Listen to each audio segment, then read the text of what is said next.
పరమాత్మ కూడా ఒక స్థానంలో ఉంటూనే మొత్తం విశ్వాన్ని ఆయన పరిపాలన చేస్తూ ఉంటారు. అందరిలో ఆత్మ సర్వవ్యాపకం, అందరిలో మాయ సర్వవ్యాపకం. అంతేగాని అందరిలో పరమాత్మ సర్వవ్యాపకం కాదు.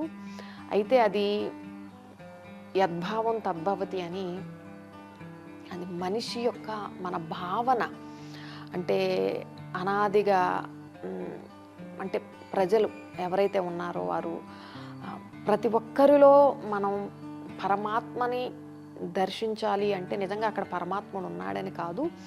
అంటే ప్రతి ఒక్కరిలో కూడా మనం పరమాత్మను చూస్తే ఒక మనిషి తన తోటి మనిషికి అపకారం చేయడు అన్న ఉద్దేశంతో, అంటే ప్రాణులందరిలో పరమాత్ముడు ఉన్నాడు అంటే మనిషి ఇంకొక ప్రాణికి హింసించడు, వాటికి దుఃఖాన్ని కలగజేయడు అనే భావంతో ఆ విధంగా చెప్పడం జరిగింది.